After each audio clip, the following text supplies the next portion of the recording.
오늘 여기 성경의 내용은 하나님께서 나타나셨다, 하나님께서 임재하셨다, 하나님께서 이스라엘 가운데 나타나시니까 무슨 일이 있었는가, 이겁니다. 여러분의 신앙생활 가운데 하나님께서 여러분 가운데 나타나시기를 바랍니다.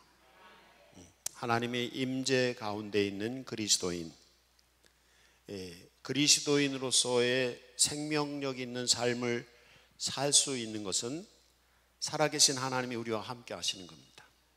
만약에 그리스도인임에도 불구하고 살아계신 하나님이 우리와 함께 계시지 않는다면 우리는 슬픈 그리스도인이 될 것입니다. 그리고 신앙생활을 회의적으로 살 것입니다. 그러나 하나님, 살아계신 하나님이 우리와 함께 계시고 그 살아계신 하나님에 의해서 우리가 살아간다면 날마다 새롭게 하시는 창조적인 하나님, 생산적인 하나님, 우리에게 기쁨과 평화를 주시고 하나님 우리의 앞길을 계획하시고 준비하시는 대로 우리를 이끌어 가실 것입니다. 우리는 감사 찬송하며 하나님을 경외하면서 나아갈 수 있을 것입니다. 살아계신 하나님이 우리 안에 계셔서 우리를 다스려 주시기 때문입니다. 삼일째 하나님께서 성령으로 오셔서 우리 안에 우리를 보호하시고 인도하실 것이기 때문에, 그리고 우리를 하나님의 거룩한 도구로 써 주실 것이기 때문에 우리는 우리의 인생을 즐겁고 기쁘고 사명을 다하는 알찬, 고귀한, 거룩한 인생을 살 수 있을 것입니다. 우리 안에 누가 계실 때? 하나님이 우리와 함께 계실 때 가능한 것입니다. 여러분 가운데 삼위일체 하나님, 성령님께서 함께 계시기를 축원합니다. 이스라엘 사람들이 죄 짓고 죄 가운데 빠졌어요. 그랬더니 적들이 쳐들어와서 이스라엘 사람들을 괴롭혀 나라가 이제 망할 지경이 됐습니다. 그런데 하나님께서 이스라엘을 회복하실 때 이스라엘 사람들이 회개하고 하나님의 백성으로 마땅치 않게 살던 사람들이 회개하고 하나님께 돌아와서 여호와 하나님을 경외하고 하나님의 말씀을 따라서 하나님을 섬겼더니 회개하고 돌아오는 사람에게 하나님은 나타나십니다. 누구에게 하나님이, 살아계신 하나님이 나타나시는가? 회개하고 예수 그리스도를 믿는 사람들에게 나타나십니다. 그래서 이스라엘 백성들이 하나님을 경외하는 하나님의 백성임에도 불구하고 하나님을 경외하지 않음을 통해서 하나님이 떠나셨던 것입니다. 하나님이 떠나시니까 그들에게 적들이 몰려오고 이스라엘이 고통을 맛봤던 것입니다. 그런데 이스라엘이 회개하고 하나님을 향해서 부르짖어 기도할 때 하나님께서 이스라엘과 함께 계세요. 그래서 오늘 말씀의 주제는 하나님이 이스라엘 가운데 나타나셨다, 임재하셨다는 거예요. 근데 이스라엘 가운데 하나님이 나타나시는데 이스라엘에만 나타나시는 게 아니에요. 오늘 성경에 보면 하나님, 여호와 하나님을 표현할 때 여호와는 하나님의 이름이잖아요. 근데 그 앞에 수식어가 있습니다. 그게 뭐냐면 만군의 여호와예요. 만군이 뭐예요? 온 세상 사람들의 왕, 온 세상 사람들의 왕의 하나님이란 말이에요. 이 얘기는 온 우주 만물을 주관하시는 하나님이시라는 뜻입니다. 그러니까 하나님은 이스라엘의 하나님, 하나님 믿는 사람들에게만 해당되는 하나님이 아니시라 하나님은 온 우주 만물을 다스리고 있고 온 세상 사람들에게 하나님이신 거예요. 그런데 이 세상에 살 때 이스라엘 사람들이 여기 살고 여기는 애굽도 있고 여기는 아수르도 있단 말이지. 근데 하나님이 나타나셨는데 하나님이 나타나신 것을 옆에 있는 애굽 사람들이 본 거예요. 지금 우리 시대로 바꿔서 말하면 이렇게 얘기할 수 있어요. 여러분 가운데 하나님이, 살아계신 하나님이 나타나셔서 하나님이 여러분과 함께 계셔요. 그럼 여러분이 이 세상에서 살면서 이웃과도 만나고 사업상 만나고 직장으로 만나고 학교에서 친구들도 만나고 여러 사람을 만나잖아요. 그때 여러분 가운데 계시는 하나님, 그 하나님을 여러분 가운데 함께 있는 그 사람들이 하나님은 보이지 않는 하나님이기 때문에 볼 수 없지만 하나님이 우리와 함께 계셨을 때 우리에게 나타나는 현상들, 그게 뭐예요? 하나님의 능력입니다. 이제 그걸 보고 하나님을 두려워하게 되는 것입니다. 다시 말씀드리겠습니다. 여러분 가운데 살아계신 하나님이 함께 계시면 하나님이 여러분에게 능력을 주실 것이고, 그럼 여러분은 능력 있는 힘 있는 사람이 될 것이고, 그럼 예수 믿는 사람이 힘있게 살아가는 걸 보면 안 믿는 사람들이 그 힘 있는 사람들을 보면서 하나님이 함께 계시는 것을 보면서 하나님을 두려워하게 되는 거예요. 이 오늘 성경 내용은 그것입니다. 이스라엘이 회개했을 때 하나님께서 이스라엘을 회복하시고 이스라엘 가운데 하나님이 임재하셨더니 애굽 사람들이 두려워 떨었다는 거예요. 근데 그 다음 더 중요한 게 있습니다. 그게 뭐냐면 그들이 두려워 떠는 것으로 끝나지 않고 애굽에, 여기 애굽 다섯 성읍이 하나님 만군의 여호와 하나님을 가리켜 맹세하는 다섯 성읍이 생길 것이고, 애굽의 땅의 중앙에 여호와를 위한 제단이 생길 것이고, 여호와를 위해서 기둥을 세울 것이다. 이게 뭐냐면 안 믿던 사람들이 믿는 사람들 가운데 함께 하시는 하나님이 보고 자기들도 하나님을 믿었다, 그 얘기입니다. 이스라엘 가운데 하나님이 나타나서 역사하시니까 이스라엘 가운데 역사하시는 하나님을 보고서 애굽 사람들도 자기들도 하나님을 섬겼다는 것입니다. 이 은혜가 우리에게 임하기를 원합니다. 먼저 중요한 거는 누구에게 하나님, 살아계신 하나님 나타나셔야 돼요? 이렇게 해보세요. 이렇게 나에게, 여러분에게 하나님 나타나시기 바랍니다. 하나님이 함께 계시면 지혜를 주실 것입니다. 하나님이 함께 하시면 능력을 주실 것입니다. 하나님이 함께 하시면 평화를 주실 것입니다. 하나님이 함께 하시면 강건함을 주실 것입니다. 하나님이 함께 하시면 복을 내려주실 것입니다. 하나님이 함께 계셔서 그 능력으로 역사하니까 다른 사람들이 우리 안에 역사하시는 하나님 보게 되는 거예요. 하나님을 보는 게 아니라, 하나님은 볼 수 없지만 하나님의 역사하는 것을 보는 거예요. 이걸 일컬어서 그리스도인은 증인이다, 이렇게 표현해요. 사도행전 1장 8절에는 성령이 너희에게 임하시면, 그 다음에 뭐예요? 너희가 권능을 받고 능력을 받는 거예요. 그러면 어떻게? 증인이 될 거라는 거예요. 증인. 하나님이 우리가 눈으로 볼 수 없어요. 우리도 못 봅니다. 믿는 사람들도. 그렇지만 볼 수 없는 하나님이시지만 하나님이 우리 회개하고 예수 그리스도를 믿고 주 하나님을 경외하는 사람에게 하나님은 함께 계셔서 역사하시고, 역사하실 뿐 아니라 우리를 능력의 사람으로 들어 올리세요.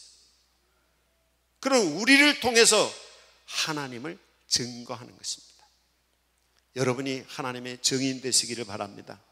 그 다른 거예요. 내 안에 하나님이 역사하시는데, 아무리 안 믿는 사람들이 나는 무신론자야, 하나님은 없어 말해도 하나님 우리 안에 역사하는데 어떡할 거예요?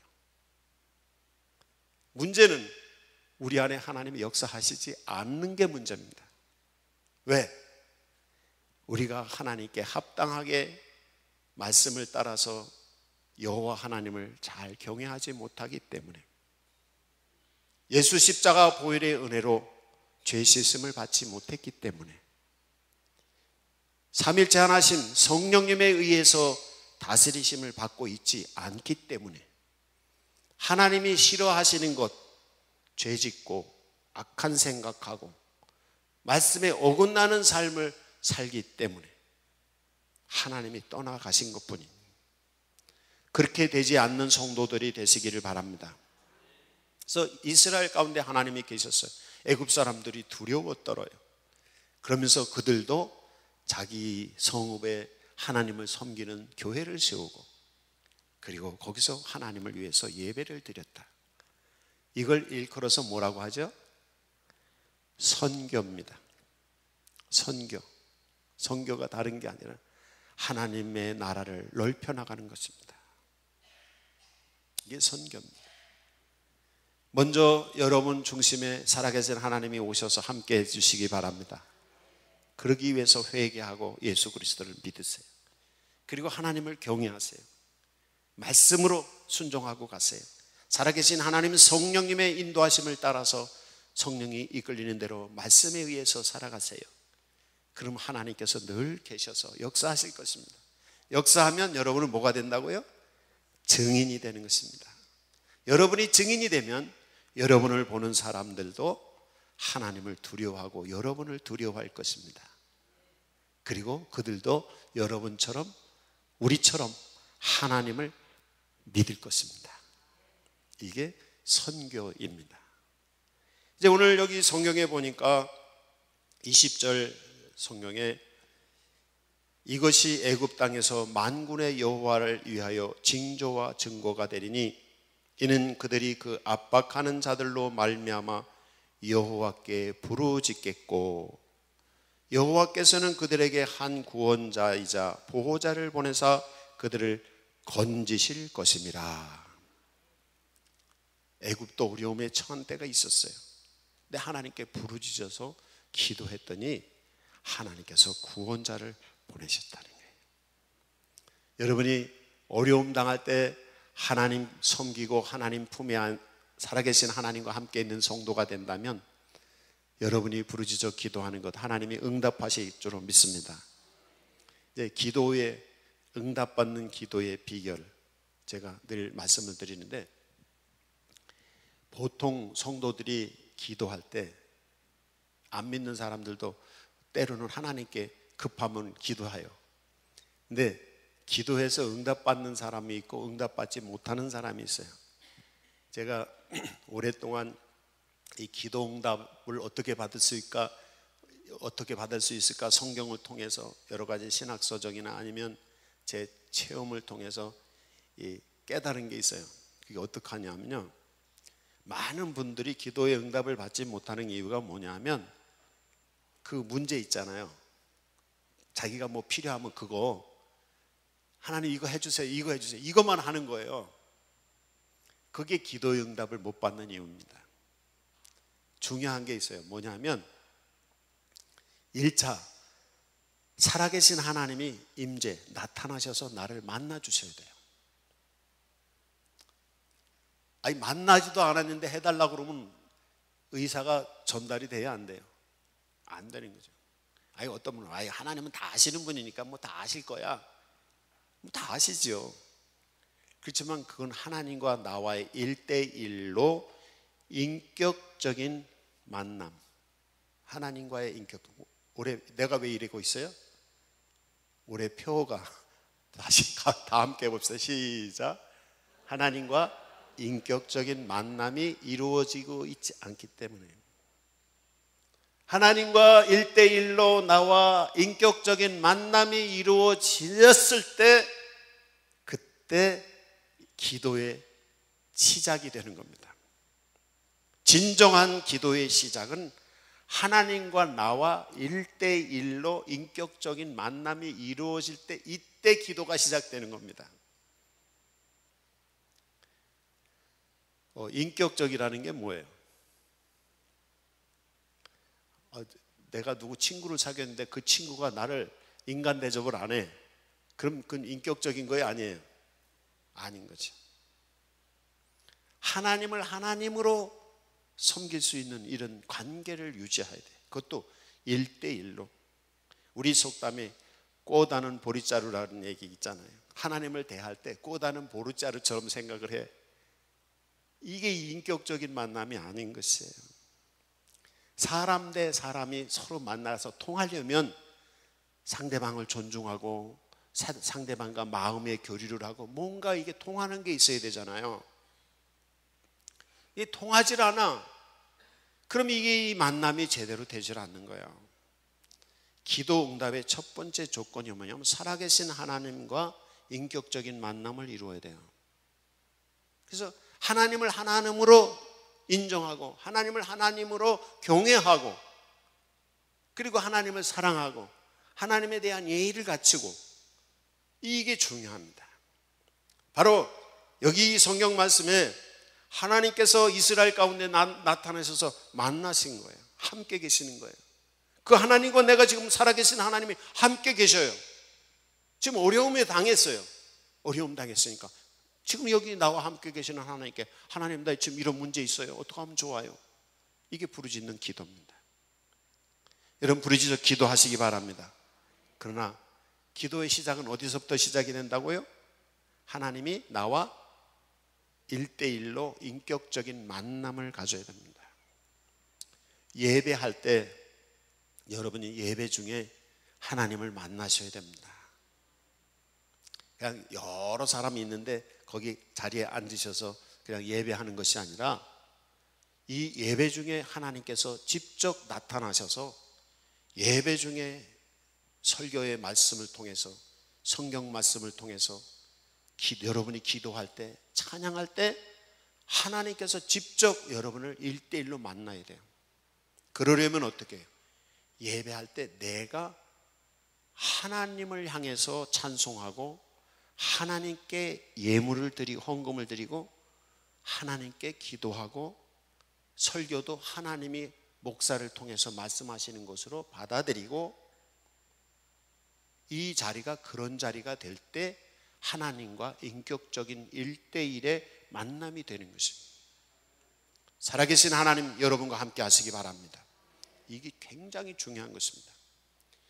그래서 하나님께서 하나님을 알지 못하던 애굽에게 하나님을 알게 하셔서 이 애굽 사람들이 하나님을 알게 돼요. 그래서 하나님께 부르짖어서 기도를 하게 돼요.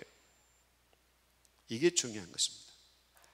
이제 하나님과 친해지려면, 하나님과 인격적인 만남을 하려면 필요한 게 있어요. 여기 성경에 보니까 21절에서 여호와께서 자기를 애굽에게 알게 하셨다. 애굽 사람들이 여호와를 알고 여호와께 제물과 예물을 드리고 경배하며 또 소원한 것을 행할 것이다. 이게 뭐예요? 하나님을 아는 사람이 하나님과 사귈 수 있잖아요.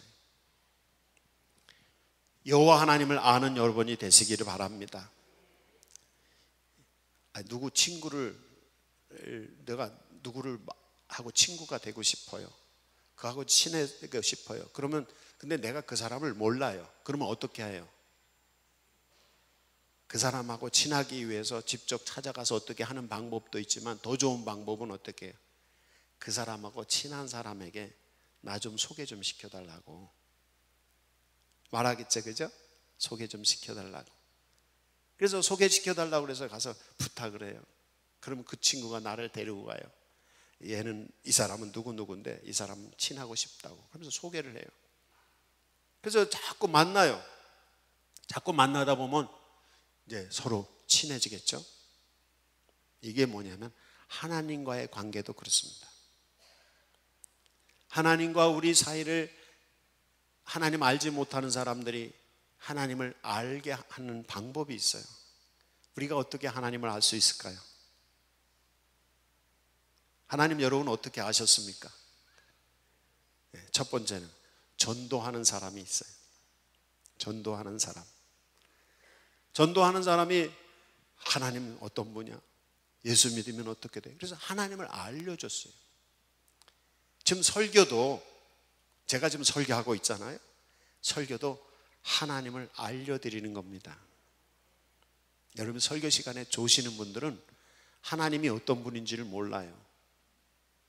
그러니까 성경 말씀을 모르는 분들은 하나님이 어떤 분인지를 몰라요. 그러니까 하나님하고 친해질 수가 없어요. 예수 믿어서 구원받는다는 게 뭐냐 하면 하나님과 관계를 만들어가는 겁니다.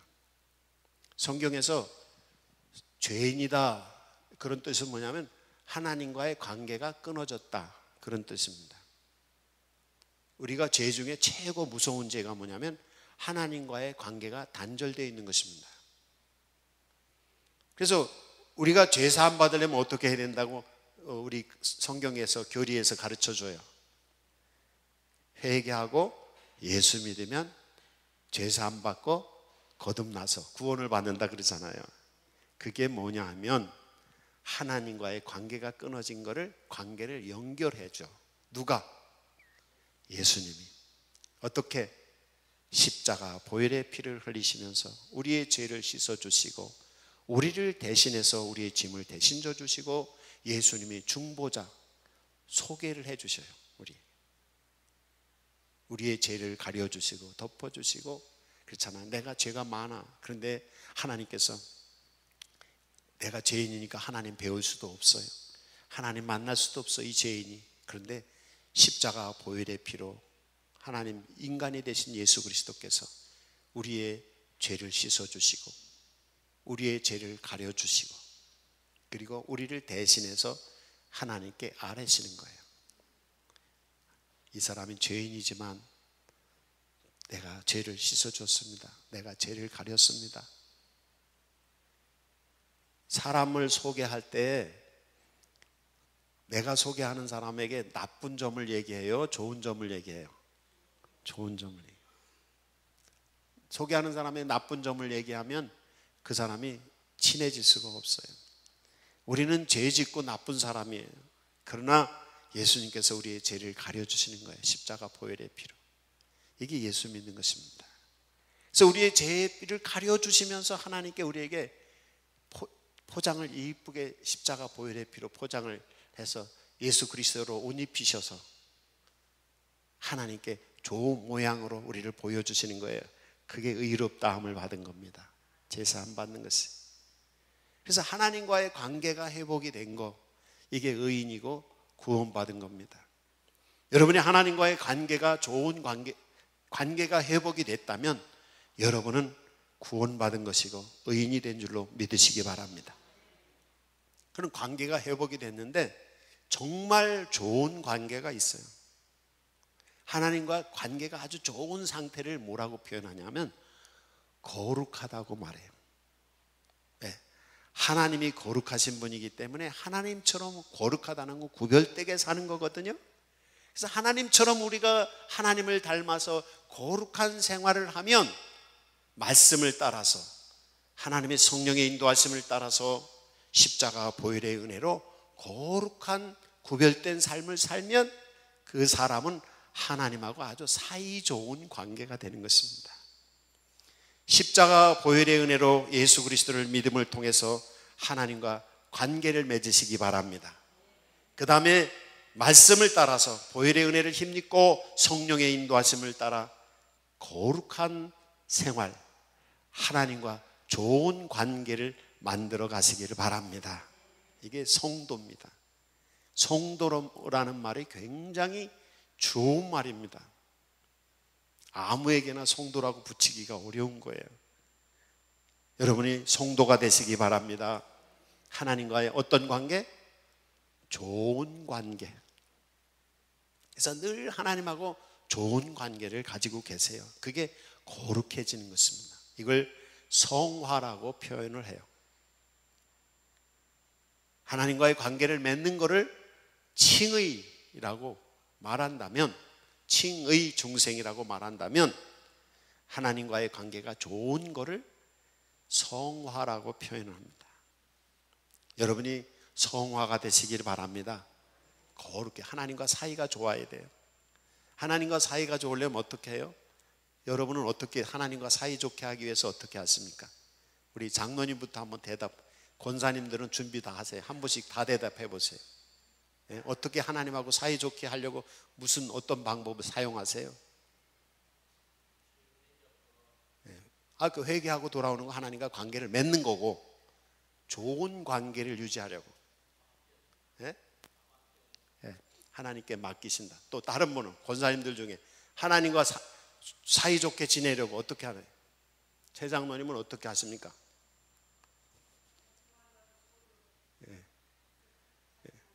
하나님과 자주 만나. 또 다른 권사님들 중에는 이종환 권사님 어떻게 하나님하고 사이좋게 지내려고 노력하십니까? 하나님이 원하시는 거를 좋아하시는 거, 하나님 좋아하시는 걸 자꾸 하는 거예요. 사이 좋죠. 또 여기 앞에 김기령 권사님 어떻게 하셔요? 사이 좋게 지내려고 하나님하고. 하여튼 다 있을 거예요. 그죠? 송원 녹고사는 어떻게 하시나요? 예? 그냥 하나님만 바라보고만 있어요? 그럼 하나님 좋아하셔요? 하여튼 생각해 봅시다. 여기 있는 다 생각해 보세요. 하나님하고 사이좋으려면 어떻게 해야지? 한번 생각해 보세요. 다 여쭤볼 수는 없는데 하나님이 좋아하시는 거, 하나님이 기뻐하시는 거, 하나님께 늘 가까이 가서 하나님이 좋아하시는 거 예배도 하고 헌금도 드리고 성경도 읽고 찬송도 드리고 뭐 별 방법이 다 있을 거예요. 교회를 위해서 일도 하고 이웃을 위해서 선한 일도 하고 여러 가지가 있을 거예요. 하나님이 좋아하시는 게 뭘까? 그 사람이 거룩한 성도가 되는 겁니다. 하나님이 좋아하시는 게 어디 기록되어 있을까요? 성경에 기록돼요. 그러니까 성경을 보시고 설교를 들으시고 거기에서 이거 하나님이 좋아하시는 것 같다고 생각하시면 그렇게 하세요. 그렇게 하시면 되는 거예요. 지난번에 얼마 전에 어떤 분이 저한테 전화가 왔어요. 우리 교회 교인은 아닌데 전화가 왔어요. 제가 가정예배 때 말씀 묵상하다가 마음에 성령이 하나님 감동 주셨는데 300만 원 한 달치 봉급을 조그만 교회 목사님들에게 드리라고 하나님께서 마음에 감동을 주셨대. 한 달치 봉급.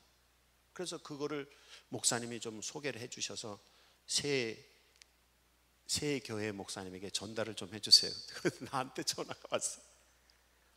나도 못했던 건데 제가 감동받았어요. 그래서 제가 전달해 드렸잖아요.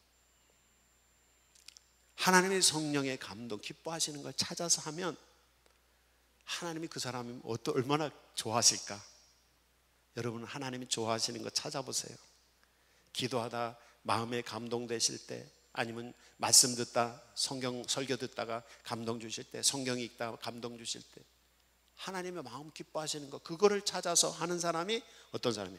성화, 거룩한 성도입니다. 그 다음에 하나님과 친한 사람이 필요해요. 하나님 기도 응답하는 거예요.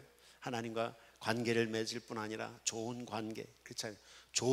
사이 좋은 관계 사람이 나한테 뭐 부탁하면 어떻게 해요? 다 들어주잖아요. 근데 그것도 더 친한 사람, 좋은 관계에다 지나서 아주 친밀한 사람, 친한 사람이 뭘 부탁하면 다 들어주죠. 그죠? 하나님하고 친한 게 뭐냐? 하나님하고 친밀해지는 게 뭐냐면 경건 생활입니다. 하나님과 사이 좋아지는 거, 좋은 사이는 거룩한 것이고, 하나님과 친밀한 사이는 경건한 생활입니다. 우리의 삶이 늘 주님과 함께 있어서 깨어서 기도하고 쉬지 않고 기도하고 살아계신 하나님 성령을 모시고 그분과 함께 늘 있어. 그 사람이 경건한 사람입니다. 여러분이 건강한 그리스도인 되시기 바랍니다. 하나님, 살아계신 하나님이 내 안에 오셔서 늘 함께 계시는 거예요. 그때 하나님이 역사하시는 겁니다. 오늘 여기 성경에 보면 애굽 사람들이 하나님을 알았다는 거예요. 하나님을 알면 하나님과 사이가 좋아지고, 좋아지는 것뿐 아니라 친밀한 관계가 되면 하나님께 부르짖어 기도할 때 응답하신다는 거예요. 여러분이 기도할 때 응답 받으시기 바랍니다. 먼저 뭐가 선행되어야 된다? 하나님과 관계가 회복이 되어야 됩니다. 그리고 좋은 관계를 유지해야 되고, 친밀한 관계, 이거는 계속 주를 모시고 주님과 함께 있어야 돼. 이게 경건한 친밀한 사람이 돼야 돼요. 기도 생활에 쉬지 마셔야 돼요. 예배 생활에 쉬지 마시고요, 늘 기도하고 늘 말씀 따라서 살아가세요. 그런 경건한 그리스도인입니다.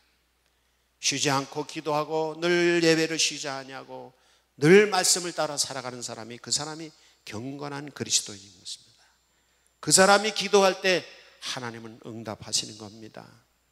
경건한 그리스도인 되시기를 바랍니다. 여기 22절 성경에 보니까 하나님이 애굽을 잘못하셔서 애굽을 치셨어요. 근데 애굽을 다시 고쳐주신다는 거예요. 왜? 22절 하반절에 보니까 그들이 여호와께 돌아올 것이라. 여호와께서 그들의 간과함을 들으시고 그들을 고쳐 주시리라. 여기 돌아온다는 게 뭐냐? 회개하는 것입니다. 늘 하나님과 사이 좋아해야 돼. 하나님과 늘 친밀해야 돼. 근데 친밀하지도 않고 사이 좋지도 않고 하나님과 멀리 있고 하나님과 관계가 끊어져 있어. 그러면 하나님의 은혜 안에 있을 수가 없죠. 근데 돌아온다는 게 뭐냐면, 회개한다는 게 뭐냐면 하나님과의 관계를 다시 맺어. 그리고 하나님과의 좋은 관계를 유지해. 그리고 하나님과 더 친밀하게 살아가. 그럴 때 무슨 일이 일어나는 거예요? 하나님께서 고쳐주시고 회복하여 주신다는 것입니다. 여러분이 인생에 문제가 있을 때 회개하시고 돌아오시기 바랍니다. 어디로 돌아가요? 하나님과의 관계를 다시 회복하시고 하나님과의 좋은 관계를 가지시고 하나님과의 친밀한 관계를 만드세요. 이건 나와 내 영혼 속사람이 내 마음으로 친밀하게 하나님과 인격적으로 1대1로 만나야 되는 것입니다. 이게 중요해요. 그냥 형식적으로 교회 왔다 갔다 할 이게 아닙니다. 살아계신 하나님과 나와 1대1로 만나야 됩니다. 그때 내가 부르짖을 때 하나님이 응답해 주시고 나를 고쳐주시고 나를 회복하시고 내 인생을 하나님께서 만들어 가시는 것입니다. 그렇게 되시기 바랍니다. 그렇게 되시기 바랍니다. 그래서 하나님은 주님께 돌아와서 부르짖어 기도하는 사람들, 그들에게 하나님께서 응답하셔서 고쳐주신다는 것입니다. 하나님과의 관계를 회복하고 회개하고 예수 그리스도를 믿음을 통해서 믿음의 성도의 자리로 돌아오시기 바랍니다. 그때부터 인생이 시작이 되는 거예요. 이거 굉장히 중요한 것입니다.